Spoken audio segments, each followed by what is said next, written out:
18મી તારીખે આ વખતે આશાપુરી માતાને ત્યાં મંદિરે ધજા ચડાવવા માટેનું એક પદયાત્રાનું આયોજન થયું છે.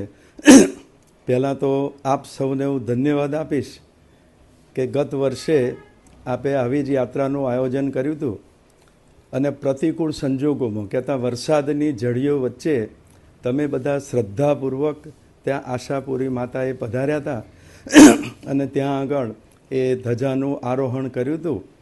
આ વખતે તો અનુકૂળ સંજોગો છે, આ વખતે અનુકૂળ સંજોગો છે અને કહે છે ને કે ભાઈ આ પદયાત્રામાં જે જોડાશે ને એ બધાને ભગવાન છે ને બહુ ઉત્તમ ફળ આપશે. કહે છે કે જ્યારે પદયાત્રામાં નીકળીએ ત્યારે પગલે પગલે અશ્વમેઘ યજ્ઞનું ફળ મળે.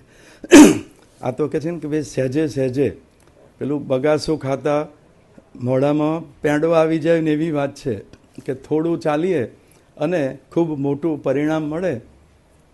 તો 18મી તારીખે જે આ યાત્રા પ્રવાસ એટલે કે પદયાત્રા પ્રવાસ યોજાઈ રહ્યો છે તો બોરસદ અને બોરસદની આજુબાજુની બધી જ પ્રજાને અમે એક નિવેદન કરીએ છીએ કે આ તો સામેથી એક મોકો મળ્યો છે, આ બધા આયોજન કરે છે ને આપણે તો ખાલી આમાં જોડાઈ જવાનું છે.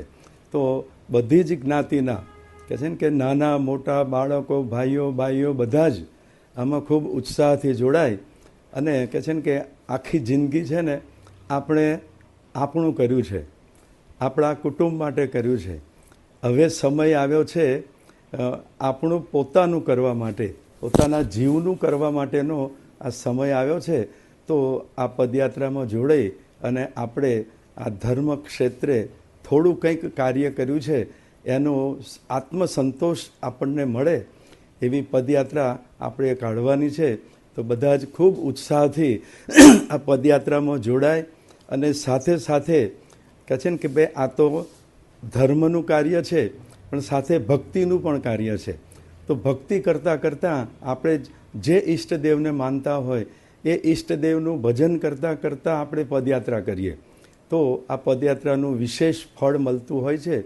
તો અમને આપ બધાને અમે ખાસ વિનંતી કરીએ છીએ કે આ બધા ખૂબ મોટી સંખ્યાની અંદર આ યાત્રામાં જોડાઈ અને આખા આ કાર્યક્રમને સફળ કરશો અને પોતાના જીવનું ભાથું બાંધવાનો સમય આવ્યો છે.